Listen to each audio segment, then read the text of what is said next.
ये वीडियो मेरी world war 2 की सीरीज का एपिसोड 31 है।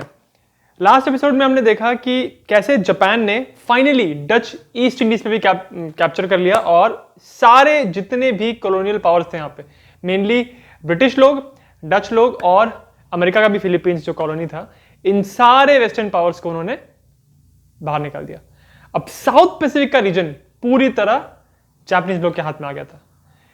इसके बाद अब हम बात करेंगे कि ये सब जब यहां पे हो रहा था, जब ये वॉर की शुरुआत हुई थी 7 दिसंबर 1941 को, साउथ पैसिफिक के रीजन में जापान अमेरिका के बीच में लड़ाई हो गई थी। तो इस पूरे टाइम में यूरोप में क्या हो रहा था? कहानी शुरू होती है साल 1941 से।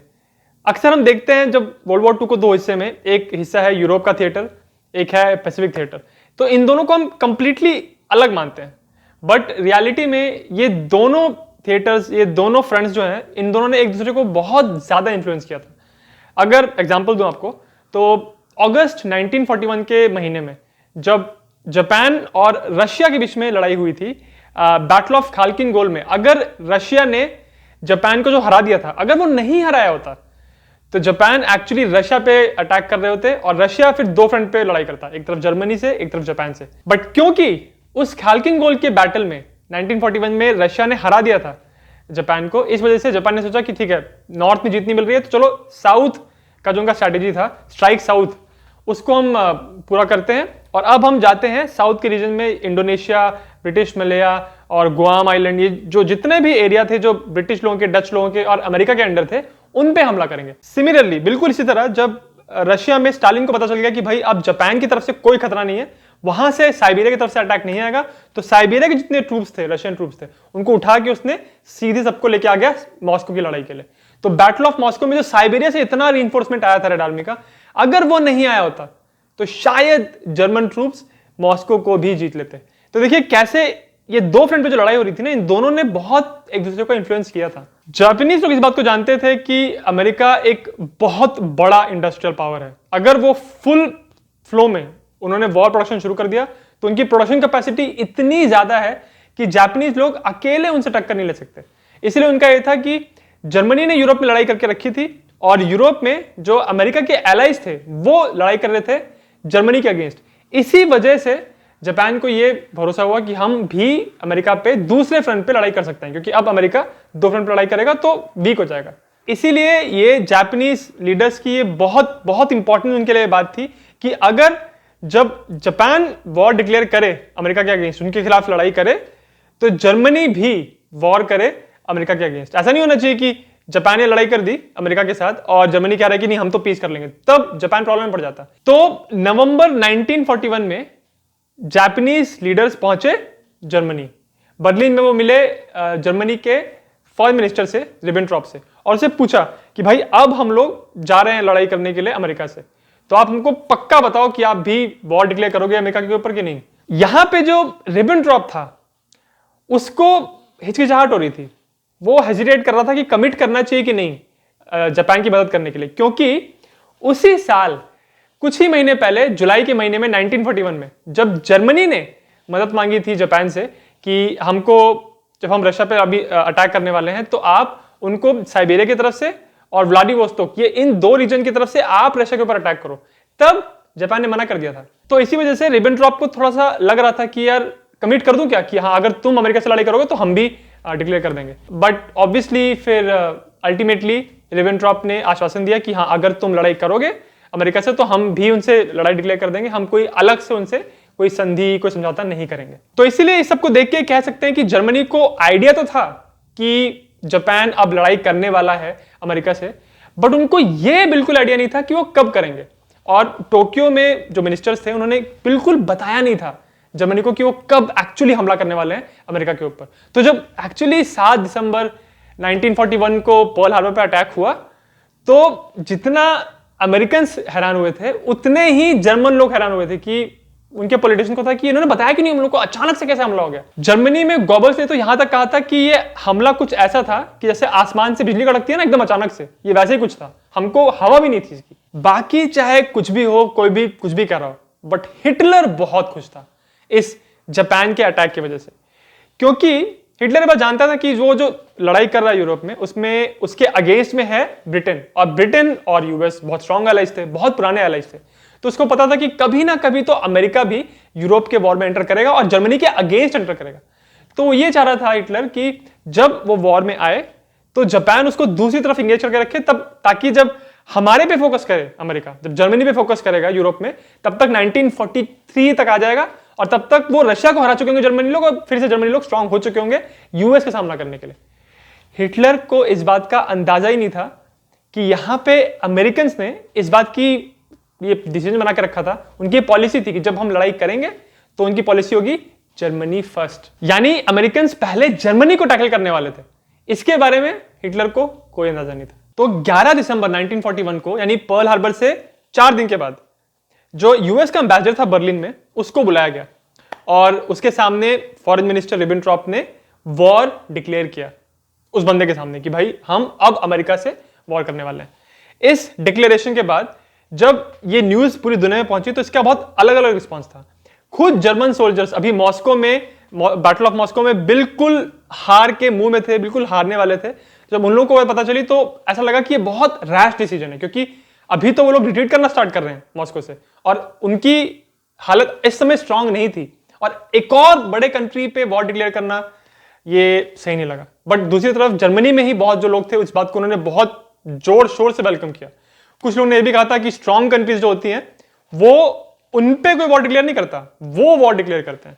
तो ये एक सुपीरियरिटी का जो पूरी भावना थी कि हम लोग मजबूत हैं तो हम डिक्लेयर करेंगे वॉर, ये भी एक इस भावना ने भी जर्मनी में बहुत लोगों को इन्फ्लुएंस किया था। अगर हिटलर की बात की जाए तो वो एक्चुअली चाहता था बहुत पहले से कि अटलांटिक के रीजन में जो अमेरिकन शिप्स है ना, उनके ऊपर जर्मनी की यूबोट्स अटैक करें, उनकी सबमरीन उनको भी डुबाएं। बट हिटलर ऐसा कर नहीं रहा था, जबकि रूजवेल्ट ने ऑर्डर देकर रखा था कि अगर कोई भी जर्मन यूबोट मिली अटलांटिक में तो उसको शूट एट साइड करना है, तुरंत उसको आपको सिंक करना है। और उसके साथ ही साथ रूजवेल्ट ने अपने अमेरिकन कॉन्वॉयज भेजने स्टार्ट कर दिए थे। जो भी वो लोग हेल्प कर रहे थे ब्रिटेन को, अपना सामान भेज रहे थे, एम्यूनिशन भेज रहे थे, तो उनके साथ जितने भी ये कार्गो शिप्स जाती थी उनके साथ इनके डिस्ट्रॉयर्स और इनके बड़े बड़े कॉन्वॉय भी जाते थे अटलांटिक में। तो एक तरह से रूजवेल्ट ने ऑलरेडी ब्रिटेन की हेल्प करना स्टार्ट कर दिया था वॉर एफर्ट में। बट फिर भी अभी तक हिटलर ने अपनी सबमरीन्स को ये फुल ऑर्डर नहीं दिया था कि तुम अमेरिकन शिप्स पे ओपन अटैक करो, क्योंकि उसको पता था कि अगर यहां पे भी लड़ाई शुरू हो जाएगी तो फिर एक और प्रॉब्लम हो जाएगी जर्मनी की नेवी को। बट एक बार जब 11 दिसंबर को जर्मनी ने वॉर डिक्लेयर कर दिया हिटलर ने अमेरिका के ऊपर, तो फिर फ्री फायर का जोन हो गया। मतलब अब अटलांटिक ओशन में जो भी शिप्स दिखेंगी, अमेरिकन शिपिंग होगी, उसको डुबाना है। तो जो जर्मन यूबोट्स एक साथ ग्रुप में जो हमला करती थी उनको वुल्फ पैक कहते थे। तो वुल्फ पैक को उन्होंने पूरी तरह अनलीश कर दिया सारी अमेरिकन और ब्रिटिश शिपिंग के ऊपर अटलांटिक के रीजन में। और ये एक और स्ट्रैटेजी थी जर्मनी की, हिटलर की, कि अगर अटलांटिक के रीजन में जितनी भी पानी के थ्रू, शिपिंग के थ्रू मदद मिलती है ब्रिटेन को, अगर उस मदद को काट दिया जाए तो वो मदद जो है वो ब्रिटेन की लाइफलाइन है, तो उनको मदद नहीं मिलेगी। तो ब्रिटेन का जो अंपायर है, जो कंट्री है, वो पूरी तरह, उनके पास कुछ है ही नहीं खाने पीने के लिए, कुछ रिसोर्सेज है ही नहीं, सब कुछ उनको बाहर से मिलता है। तो वो कट गया अगर, तो ब्रिटेन भी हार जाएगा। ये स्ट्रैटेजी थी जर्मनी की, इस वजह से उनके लिए बहुत इंपॉर्टेंट था कि जो जर्मनी की यूबोट्स हैं वो बहुत ज्यादा डैमेज करें अटलांटिक के रीजन में अमेरिकन और ब्रिटिश शिप्स को। जो जर्मनी की यूबोट की जो सारी फ्लीट थी ना, उसका जो मेन कमांडर था उसका नाम था कार्ल डॉनिट्ज। ये बहुत ही फेमस नेवल कमांडर है। इसने सितंबर से बोल के रखा था, सितंबर 1941 से, हिटलर को कि जब भी आप अमेरिका के ऊपर वॉर डिक्लेयर करते हैं तो जितना ज्यादा हो सकता है आप उतना मुझे एडवांस में बताना, ताकि मैं अटलांटिक के रीजन में अपनी यूबोट के जितने वुल्फ पैक्स हैं उनको मैं एक्टिवेट कर दूंगा, और जब अमेरिकन शिपिंग जो उनकी नेवल माइट है उसको रेडी होने से पहले ही हम उनके ऊपर अटैक कर देंगे, पर मुझे जितना हो सके उतना पहले बताना। तो इसीलिए जब 11 दिसंबर को अचानक से अनाउंसमेंट हुआ ना वॉर का, तो कार्ल डॉनिट्ज और बहुत सारे जो सीनियर मिलिट्री ऑफिसर थे वो बहुत हैरान हुए और बहुत हद तक डिसअपॉइंट भी हुए, क्योंकि उनको बताया नहीं गया था। तो इसीलिए जब ये वॉर डिक्लेयर हुआ तो जो कार्ल डॉनिट्ज का प्लान था कि वो पहले ही प्रीएम्प्टिव स्ट्राइक कर देंगे अमेरिका के ऊपर, उनकी वुल्फ पैक्स जाके अमेरिकन शिपिंग को हर्ट करेंगी, वो ऐसा कुछ हो ही नहीं पाया, क्योंकि उस पूरे रीजन में यूबोट्स थी ही नहीं। अटलांटिक के दूसरी तरफ अगर अमेरिका की बात करें तो रूजवेल्ट बहुत पहले से ही सेकेंड वर्ल्ड वॉर में ब्रिटेन की मदद कर रहा था, और ये ऐसा लगता है देखने से कि वो चाह रहा था कि अमेरिका भी वॉर में एंटर करे। बट वो लोगों की जो पॉलिसी थी आइसोलेशन की, कि हम यूरोप के वॉर में एंटर नहीं करेंगे, उसको बदलने के लिए, उस ओपिनियन को चेंज करने के लिए बहुत प्रॉब्लम होने वाली थी। और एक्चुअली रूजवेल्ट ने अपने री-इलेक्शन कैंपेन में इस बात को कहा था कि हमारे सोल्जर्स यूरोप की लड़ाई में नहीं जाएंगे। तो जनता को तो कह रहा था वो ये चीज ऊपर, बट अंदर से कहीं ना कहीं ये था कि अमेरिका को इस वॉर में इन्वॉल्व होना चाहिए। बट जब पर्ल हार्बर का अटैक हुआ तो सारी अमेरिकन जनता एक साथ एकजुट हो गई और उन्होंने कहा कि अब जापान से लड़ाई करनी पड़ेगी। और उसके बाद जब 11 दिसंबर को जर्मनी ने ही वॉर डिक्लेयर कर दिया अमेरिका के ऊपर, तो एक और काम रूजवेल्ट का आसान हो गया, क्योंकि अब जो कांग्रेस में रूजवेल्ट को मनाना पड़ता लोगों को कि भाई हमको जर्मनी के साथ भी लड़ाई करनी चाहिए, वो उसको करना ही नहीं पड़ा, क्योंकि आगे से ही वॉर डिक्लेरेशन हो गया। और अब तो ये हो गया कि हमने तो कुछ किया नहीं है, हम तो जो हमारे पे वॉर डिक्लेयर किया गया है हम उस पर रिस्पॉन्ड करेंगे। तो रूजवेल्ट के लिए ये एकदम आइडियल सिचुएशन बन गई। ऐसा कहा जाता है कि 1941 का दिसंबर का दूसरा हफ्ता पूरे द्वितीय विश्व युद्ध के लिए एक टर्निंग पॉइंट था, क्योंकि इस समय ब्रिटेन के विंस्टन चर्चिल को पता चल गया कि यहां से अब एलाइड फोर्सेस हार नहीं सकती हैं। हालांकि उस इमीडिएटली तो खराब न्यूज आ रही थी, क्योंकि हांगकांग में एलाइड फोर्सेस की हालत खराब थी, फिर मलया में उनको लगातार जापानीज लोग पीछे धकेल रहे थे, तो उस समय टेम्परेरी न्यूज खराब थी। बट अभी जस्ट एक हफ्ते पहले पर्ल हार्बर का अटैक हो गया था, तो अब चर्चिल को हो गया था कि अब अमेरिका वॉर में एंटर करेगा।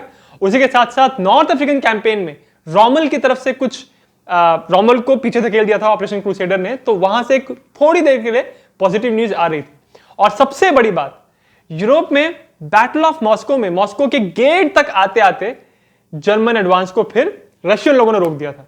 तो यह चीज अब लगने लग गई थी कि यहां से शायद से अब एलाइड फोर्सेस हारेंगे नहीं। तो दूसरा हफ्ता दिसंबर 1941 का एक टर्निंग पॉइंट माना जाता है। तो इस नई उम्मीद के साथ विंस्टन चर्चिल 22 दिसंबर 1941 को अमेरिका पहुंच गए और वहां पे उन्होंने 3 हफ्ते रुके व्हाइट हाउस में, रूजवेल्ट के जो ऑफिशियल रेसिडेंस होता है वहां पे, और उसके बाद बहुत सारी मीटिंग्स हुई।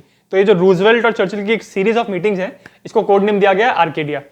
और इन मीटिंग्स में चर्चिल ने रूजवेल्ट के साथ और रूजवेल्ट के जितने चीफ्स ऑफ स्टाफ थे, नेवी, आर्मी, एयरफोर्स, मरीन, सबके साथ बैठ के पूरा प्लान किया कि ये वॉर आगे कैसे लेके जाना है। वहां पे व्हाइट हाउस में अमेरिका के मिलिट्री लीडर्स ने चर्चिल को इस बात का पूरा आश्वासन दिया कि हाँ भाई, अब हम लड़ाई में फुल एकदम एंटर कर चुके हैं और हमारी पॉलिसी होगी जर्मनी फर्स्ट। हम पहले यूरोप में जर्मनी को हराएंगे, उसके बाद हमारी सेकेंड प्रायोरिटी होगी जापान।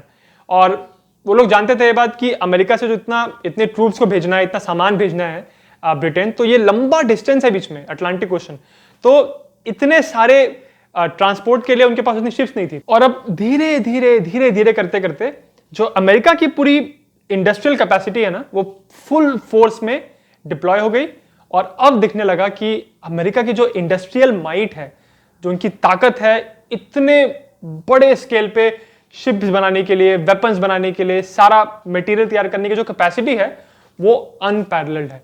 ये अब दिखने लग गया। अमेरिका की कांग्रेस ने इस पूरे वॉर एफर्ट के लिए $150 बिलियन अप्रूव किए। ये उस जमाने की बात है, 150 बिलियन कितना ज्यादा था उस जमाने में। उसी के साथ साथ अमेरिकन कांग्रेस ने लैंड लीज एग्रीमेंट अप्रूव कर दिया था सोवियत यूनियन के लिए।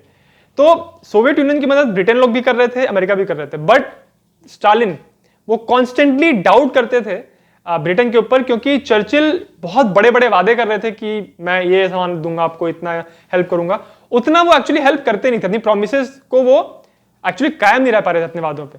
दूसरी तरफ रूजवेल्ट ने जो प्रॉमिस कर रहे थे, उन प्रोमिसेस को वो एक्चुअली कायम कर रहे थे। वो एक्चुअली स्टालिन की, सोवियत यूनियन की मदद कर रहे थे। तो इसी वजह से रूजवेल्ट को ऐसा लगता था, और एक्चुअली उन्होंने ये बात कही भी थी चर्चिल को, कि जितना स्टालिन मुझे पसंद करते हैं उतना आपको और आपके जनरल्स को, आपके मिलिट्री लीडर्स को उतना पसंद नहीं करते।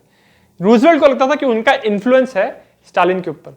स्टालिन एक्चुअली चाहते थे ब्रिटेन और अमेरिका से कि वो एक सेकेंड फ्रंट ओपन करें जर्मनी के अगेंस्ट। यानी जर्मनी ऑलरेडी लड़ाई कर रहा है इस समय रशिया के साथ, तो फ्रांस की तरफ से लैंडिंग्स होनी चाहिए और जर्मनी को इस तरफ भी इंगेज करना चाहिए, ये स्टालिन चाहते थे। और वो इसलिए लगातार चर्चिल और रूजवेल्ट को कह भी रहे थे कि वो सोवियत यूनियन अकेले जर्मनी को सारा जो भार है वो अकेले नहीं ले सकता, आपको सेकंड फ्रंट खोलना चाहिए। बट रूजवेल्ट और चर्चिल ये बात जानते थे कि हिटलर ने जो इतनी स्ट्रॉन्ग अटलांटिक वॉल बना के रखी थी, मतलब वेस्टर्न फ्रांस के रीजन में जो कोस्टल रीजन्स थे, वहां पे इतना जबरदस्त फोर्टिफिकेशन जो था, उसके थ्रू अगर कोई भी वेस्ट की तरफ से यानी ब्रिटेन की तरफ से अगर कोई भी ट्रूप्स आएंगे तो ये जो अटलांटिक वॉल है इसको भेदना मुश्किल होगा। इसी वजह से ये लगातार ये जो वादा कर रहे थे स्टालिन को कि हम अभी सेकंड फ्रंट ओपन करेंगे उस बात को टाले जा रहे थे। तो रूजवेल्ट के साथ पूरी मीटिंग करके अच्छा खासा सब प्लान बना के जब चर्चिल खुशी खुशी वापस आए ब्रिटेन, तो भाई उनको लगा कि मैंने कुछ तो अच्छा, कुछ फाइनली कुछ सही डायरेक्शन में अब ये वॉर जाएगा। बट उनकी जो खुशी थी बहुत थोड़ी देर के लिए थी, क्योंकि 15 फरवरी को न्यूज आ गई कि भाई सिंगापुर जो उनका साउथ पैसिफिक रीजन में उनका क्राउन ज्वेल था, मतलब इतना इंपॉर्टेंट जगह थी उनके लिए, उसने सरेंडर कर दिया। तो भाई उनका जो ब्रिटिश इंपीरियलिज्म जो स्पिरिट था, जो ब्रिटिश लोग को मानते थे कि ये बहुत पावरफुल है, बहुत बड़ी कॉलोनियल पावर है, वो खत्म हो गई क्योंकि जापानीज लोगों ने उनको हरा दिया। और ये तो सिर्फ एक बात थी, इसमें ब्रिटेन को डायरेक्टली कोई खतरा नहीं था। जहां ब्रिटेन को डायरेक्टली खतरा था वो था अटलांटिक क्वेश्चन, क्योंकि एक नई चीज हुई थी कि जो क्रीग्समरीन था यानी जर्मन नेवी, उन्होंने अपने जितने उनकी एनिग्मा मशीन्स थी उनको, उन मशीन्स में उन्होंने एक एक्स्ट्रा रोटर लगा दिया था, जिसकी वजह से जितने भी ब्लेशली पार्क में बैठ के जितने भी ब्रिटिश लोग ये जितना भी मैसेज आता था जर्मनी से उसको इंटरसेप्ट करते थे, उसको डिकोड करते थे। अब वो डिकोड नहीं कर पा रहे थे, तो सारे जर्मन मैसेज इंटरसेप्ट तो हो रहे थे बट वो डिकोड नहीं हो पा रहे थे। इसीलिए वुल्फ पैक्स का जो अटैक है अटलांटिक ओशन में वो बहुत ही इफेक्टिव साबित हो रहा था। सिर्फ 1942 में सिर्फ अटलांटिक के रीजन में जर्मन यूबोट्स ने 1769 शिप्स को डुबाया था।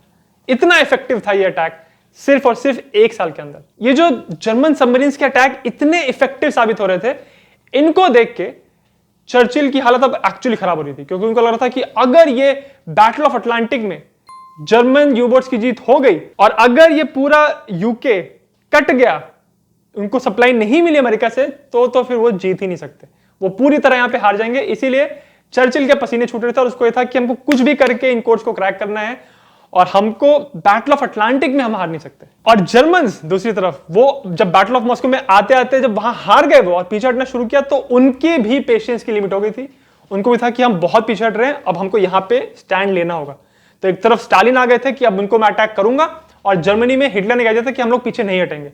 तो इसके बाद यहां पे क्या हुआ अगले एपिसोड में आपको बताऊंगा। अगले एपिसोड का लिंक इस वीडियो के डिस्क्रिप्शन में मिलेगा आपको। और अगर आपको वीडियो अच्छा लगा तो मेरे चैनल जिज्ञासियम को सब्सक्राइब जरूर करिएगा।